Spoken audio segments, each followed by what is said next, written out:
Stockpiling water. Stockpiling water, having a water supply for a without rule of law situation or World War III situation. Should you have a water supply? Well, the answer is it depends, but my opinion is no, you shouldn't. I've said before, you know, some people have asked me if I'm a prepper when I make gun videos and things, and my answer is no. I'm not an official prepper, but at the same time, I am. I think mentally you need to be prepared for these type of things. You know, should you have a stockpile of ammunition? Should you have firearms?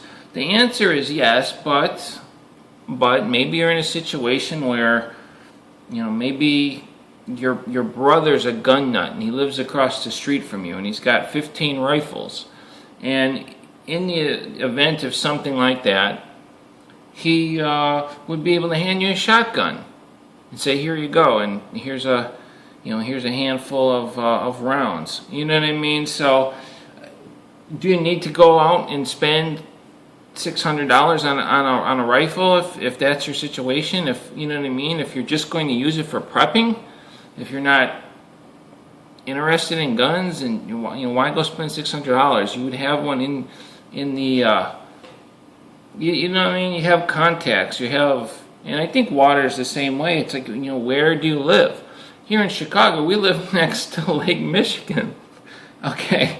So I don't think we're going to have a shortage of water anytime soon. I mean, there's absolutely no. And the funny thing is, though, there's probably somebody in Chicago that's a prepper that's got, you know, spending their money on bottles of water, which is toxic water anyway. But anything in plastic is toxic, and you shouldn't be drinking that anyway.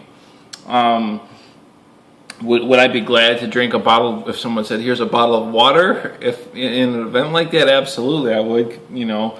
But, you know, is that good to just be drinking out of a river or something? That, you know, that's not the point. You could boil water, have a filter, have filters. You know, owning a water filter would make more sense than trying to stockpile water. You know, that's, to me, that's complete insanity. And then what are you going to do? You know, I said prepping is a mindset, because what are you going to do when your water runs out? You know, you need to have a way to get water. You know, you can collect rainwater with a tarp. You know how much water you can collect? I mean, it does rain relatively often here. I mean, does that mean you maybe shouldn't have a little extra water laying around in case something like that were to happen? You wouldn't have to quick rush out and you know, maybe there was something initial took place and it wasn't safe to go all the way down to the lake to get water. You know, the shootings and things like that. So it doesn't hurt to, you know, like, it's like if you had some extra pasta on your shelf, does that make you a prepper? Instead of buying like one or two things of spaghetti, buy 4 or 5 and throw a couple in the back of the shelf. It doesn't hurt to have some little extra food laying around in case something like that did happen, to get you through that initial, you know, stage. But at some point you're going to have to find a way to get food, to get in contact with people that can get food. You know, you could have the biggest food storage in the world, if you don't have the knowledge, if you don't have a way of self-sustaining and feeding yourself, it's going to dwindle.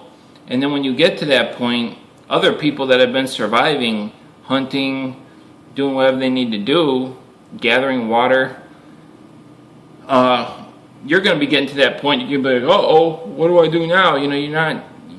So it's really more of a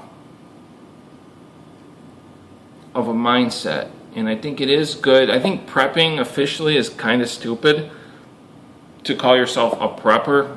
Maybe it's a good hobby, I don't know. But to go out and spend money, to me that's insanity. And, you know, maybe, you know, someone, like I said, someone gave you a tarp and it's okay, you know what, I could save rainwater with this tarp. You know, maybe you set something up, even try it out. To me, that would be hobby, something you got for free. You found a way to collect water and you take that tarp, put it in a drawer somewhere. But to go out and spend your money, I mean, if you're a millionaire, by all means, have at it, you know. But I really think prepping should be more of, yeah, buy some extra food. You know, those little Chef Boyardee, those beefaroni cans. Sometimes you see them 99 cents. You know, why not buy, 20 or 30 of them and throw them on the shelf? You know, you probably will end up eating them anyway. I wouldn't just leave them there. Maybe, it wouldn't hurt to have some extra food in case of the situation.